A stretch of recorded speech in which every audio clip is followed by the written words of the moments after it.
ரொம்ப நாளைக்கு அப்புறம் காழ்ப்புணர்ச்சியே இல்லாத ஒரு தலைவரை பாக்குறோம். யாரையுமே திட்டாம இருக்காரு, யார பத்தியும் தப்பானது. இதுக்கு முன்னாடி இருந்த, நான் யாரையும் சொல்ல மாட்டேன், பட் எல்லாருமே மத்தவங்களை எதிர்த்து பேசுறது தான் ஒரு கேள்வியா, ஒரு கொள்கையா வச்சிருந்தாங்க. அந்த சிஎம்ங்கிற அந்த இடத்துக்கு வந்ததுக்கு அப்புறம் அந்த பெருந்தன்மையா இருக்கிறது இதுதான் முதல் தடவையா நான் பாக்குறேன். இது அடுத்து இன்னும் பெரிய ஜெனரேஷன்ல, அடுத்தும் அவர் தான் வரணும், பட் இருந்தாலும் அதுக்கப்புறம் வர்ற ஜெனரேஷன்ல இருக்கவங்களுக்கும் ஒரு பெரிய பாடமா இருக்கும். நம்ம நல்லவரா இருப்போம், கெட்டவர்களை திட்டிகிட்டே இருக்க வேண்டாம், அது நம்ம வேலை இல்ல, கெட்டவர்கள் தானா திருந்தணும்.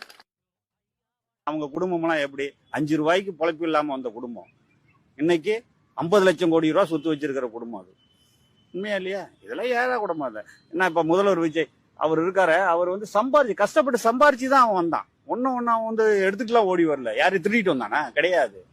முதல்வர் விஜய் என்னன்னா இன்னைக்கு அவர் சம்பாரிச்சு, சினிமாவில் சம்பாரிச்சுக்கிட்டு தான் வந்தாரா வழியா, ஏமாத்தி யாரையும் கொண்டு வரல. அதே மாதிரி இங்கேயும் யாரையும் ஏமாத்தாம அவர் பாத்துக்கிட்டாவே போதும். ரொம்ப நாளைக்கு